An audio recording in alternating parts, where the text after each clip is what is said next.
Hello छात्रों, नमस्कार, जय श्री राम। मैं हूं आपका DKS और आपका हमारे चैनल पर हार्दिक स्वागत है। दोस्तों, आज की इस क्लास में हम पढ़ेंगे 12th क्लास के मैथ के और फॉर्मूला के बारे में पढ़ेंगे। और इस क्लास में हम देखेंगे अवकलन या कहें तो डिफरेंशिएशन, जिसको हम शॉर्ट ट्रिक के माध्यम से और उस कंसेप्ट के माध्यम से जिससे हमें कोई भी सूत्र जो है रटना ना पड़े, जिसको हमें बार बार याद करना ना पड़े, तो हम उस विधि को समझेंगे, उस मेथड को समझेंगे।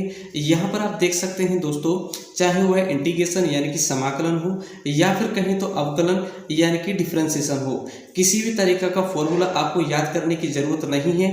इसी वीडियो के माध्यम से आप उस कंसेप्ट को समझ पाएंगे, जिस कंसेप्ट के द्वारा आप बिना किसी फॉर्मूले को रटे हुए या कहें तो याद करे हुए यदि उस कंसेप्ट को आप समझ जाते हैं तो जितने भी इसमें फॉर्मूला हैं उनको आप इस कंसेप्ट के द्वारा याद कर सकते हैं।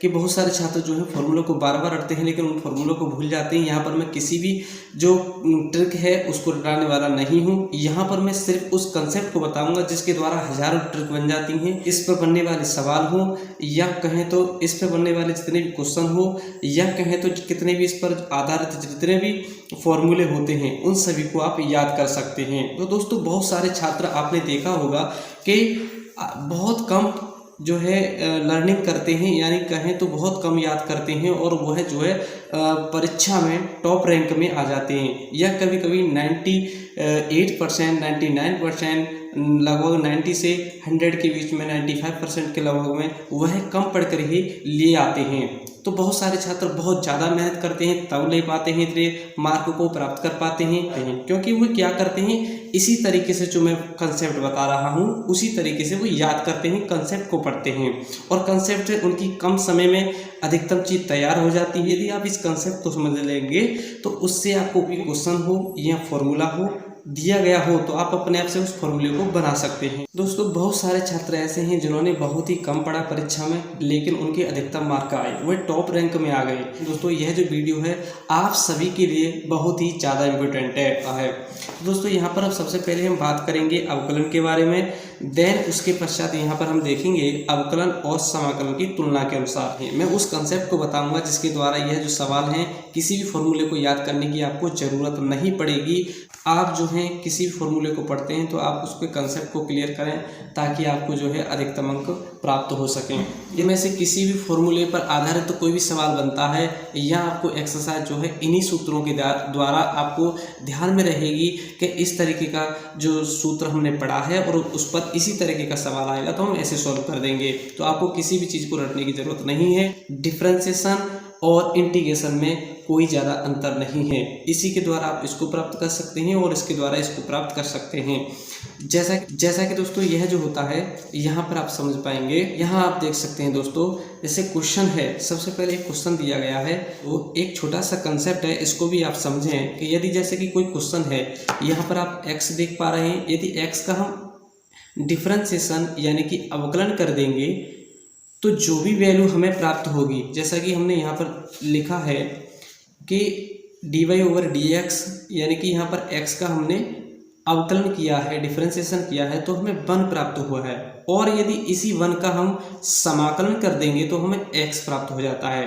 तो इसका मतलब क्या हुआ? इसका मतलब यह है कि यदि किसी क्वेश्चन का एक बार अवकलन कर दें और जो वैल्यू प्राप्त हो जाती है उसका समाकलन यानी कि इंटीग्रेशन कर दें तो हमें क्या प्राप्त होता है, वही क्वेश्चन प्राप्त हो जाता है। जैसा कि यहाँ पर आप देख पा रहे हैं, हमने x का डिफरेंशिएशन किया, उसी के अनुसार जो भी 1 प्राप्त हुआ है और इसी के आधार पर हमने क्या कर दिया है, इंटीग्रेशन कर दिया है, तो हमें x प्राप्त हो गया। जिसका हमने x का शुरू में अवकलन किया था वही हमें प्राप्त हो गया।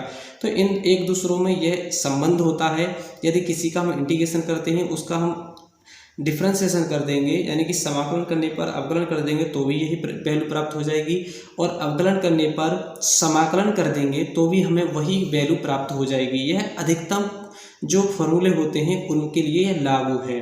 तो दोस्तों यहाँ पर आप देखेंगे x का हमने अवकलन किया है तो हमें 1 प्राप्त होता है, dy/dx। इस x का हमने x के सापेक्ष क्या किया है, डिफरेंशिएशन यानी कि अवकलन किया है।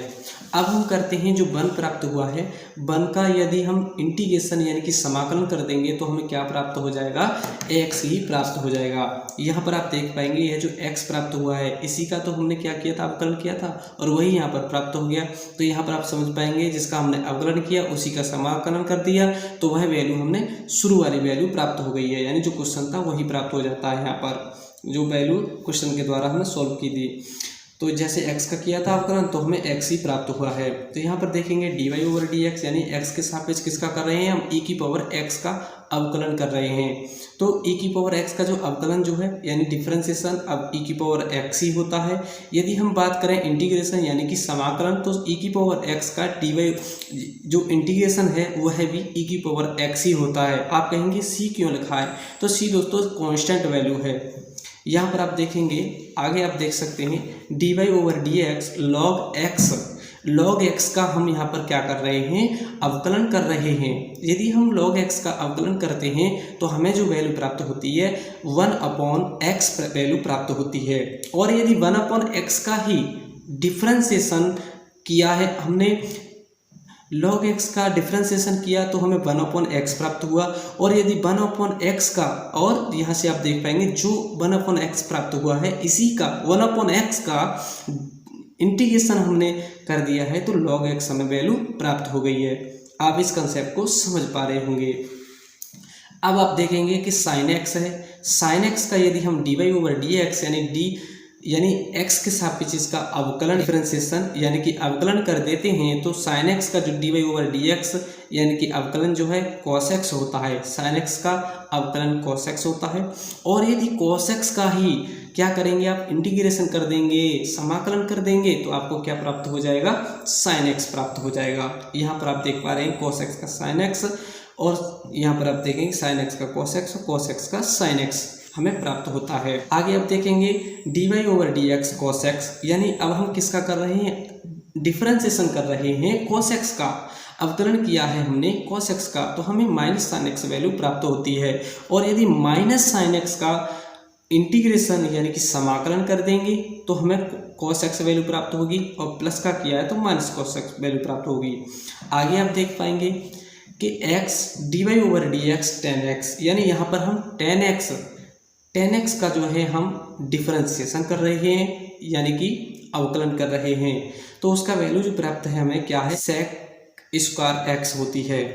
tan x का जो डिफरेंशिएशन होता है वह होता है sec² x, जबकि इसका हम इंटीग्रेशन यानी कि समाकलन कर देंगे sec² x का ही तो हमें tan x वैल्यू प्राप्त होगी, जैसा कि आप यहाँ पर देख पा रहे हैं। तो दोस्तों इस तरीके से इन फॉर्मूले को आप याद रखेंगे। यदि किसी भी जो फॉर्मूला है आपको, यदि कोई भी फॉर्मूला आपको अभी भी समझ में नहीं आया है तो प्लीज़ कमेंट में ज़रूर बताना, और ज़रा सी भी वीडियो आपको अच्छी लगी हो तो भी कमेंट में ज़रूर बताना।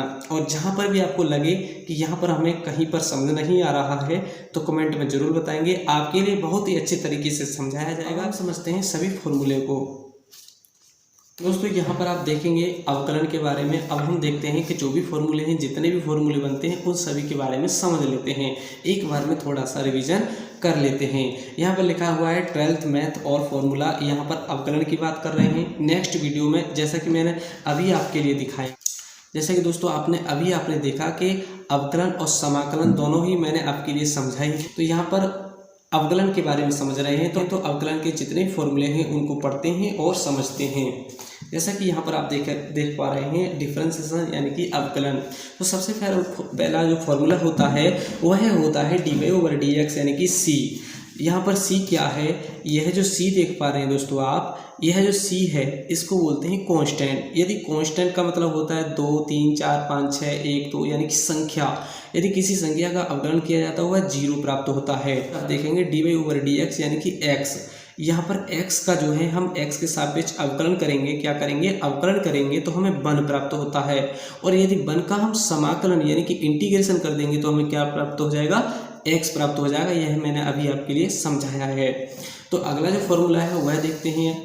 यदि x की पावर n हो तो उसका हम dy/dx हम जो है अवकलन ज्ञात करें x के सापेक्ष तो क्या होता है, उसकी जो पावर है उसको आगे लिखते हैं और उसमें से एक कम कर देते हैं, यानी कि x की पावर n का जो अवकलन है n यानी कि पावर आगे आ गई है और x की पावर n-1 यानी कि एक पावर जो है उसमें से कम कर दी जाती है और n पावर से उसका मल्टीप्लाई है। आगे देख सकते हैं यहाँ पर मल्टीप्लाई आगे आप देख सकते हैं दोस्तों, यदि हम dy/dx e की पावर x का जो है अवकलन करते हैं तो हमें क्या प्राप्त होता है, e की पावर x ही प्राप्त होता है। तो समाकलन में भी आपने पढ़ा कि जो e की पावर x है उसका यदि हम इंटीग्रेशन कर देंगे तो भी हमें e की पावर x ही प्राप्त होता है।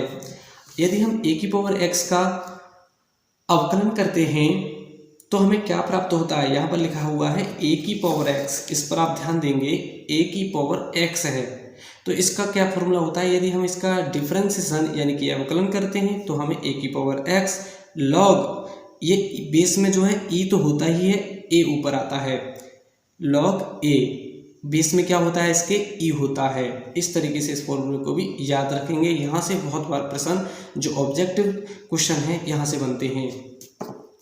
आप देख पाएंगे यदि dy/dx tan x है यानी कि डिफरेंशिएशन जो है x के सापेक्ष है, किसका है, tan x का।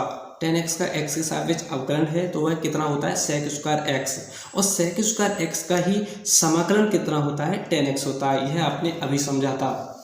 यहाँ पर आप देख सकते हैं dy/dx, एक बार आप थोड़ा सा देखेंगे, यहाँ पर मैंने अभी पढ़ाया था आपके लिए कि जो dy/dx यानी अवकलन यदि हम x के सापेक्ष करते हैं tan x का तो हमें sec² x प्राप्त होता है, और यदि हम sec² x का ही समाकलन कर देते हैं तो tan x प्राप्त होता है। तो यह मैंने अभी आपके लिए समझाया है। अब हम सूत्र पर पढ़ते हैं, अब हम सूत्र से समझते हैं और यहाँ पर पढ़ते हैं। तो यहाँ tan x का क्या हो जाता है sec² x, और sec² x का अवकलन होता है tan x। dy/dx cot x का क्या होता है -cosec² x, क्या है यह, cot x का अवकलन है, और -cosec² x का इंटीग्रेशन यानी कि समाकलन कर देंगे तो हमें cot x प्राप्त होगा। अभी आपने समझा था।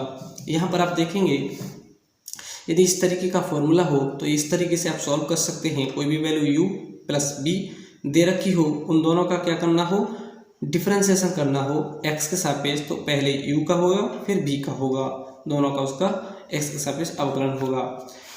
आगे है दोस्तों, यदि log x का हम अवकलन करेंगे, क्या करेंगे, log x का यदि हम अवकलन प्राप्त करते हैं तो क्या होता है 1/x, और यदि 1/x का समाकलन कर देंगे, 1/x का क्या कर देंगे, समाकलन कर देंगे तो हमें log x प्राप्त होता है। तो log x का क्या होता है, बेस में तो e होता ही है, इसका 1/x होता है, और 1/x का इंटीग्रेशन यानी कि समाकलन log x होता है।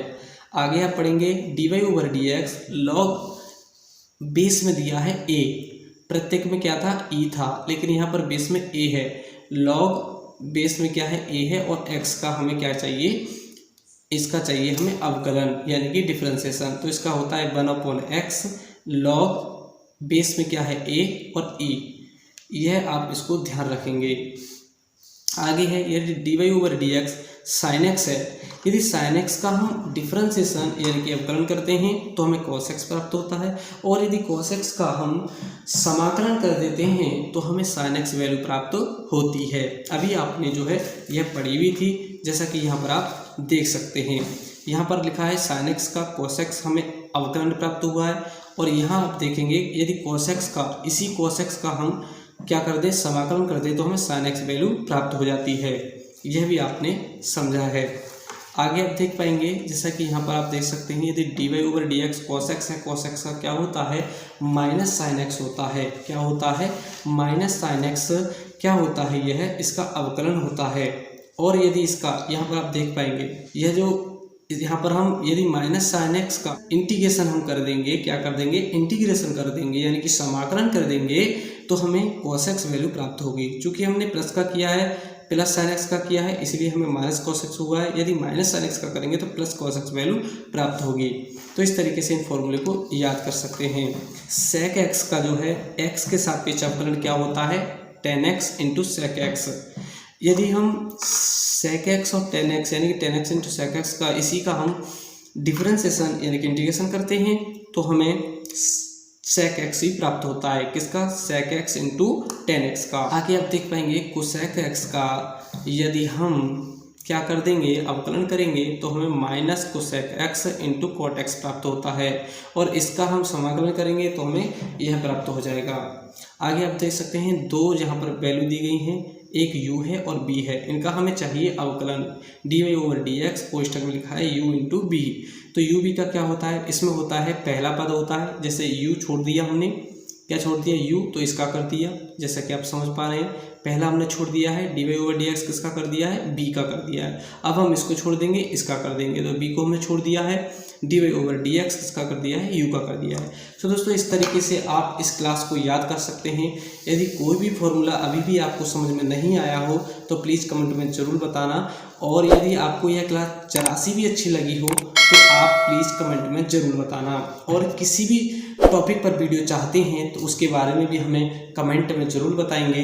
तो दोस्तों आपसे हमारी एक छोटी सी रिक्वेस्ट है कि दोस्तों जितने भी छात्र आपसे जुड़े हुए आपके मित्र हैं उनके साथ इस वीडियो को शेयर ज़रूर करना, ताकि आपकी भी वैल्यू जो है उन छात्रों में अधिक हो जाए, और आप सभी छात्र जो हैं आपस में मिल कर के और अपनी तैयारी को बहुत ही अच्छी तरीके से करते रहें, साथ ही अपने देश को बेहतर बनाएं। इस तरीके से दोस्तों मैं आगे की क्लास भी आपके लिए पढ़ाऊंगा, तो दोस्तों आप कमेंट करके ज़रूर बताएंगे। Thank you.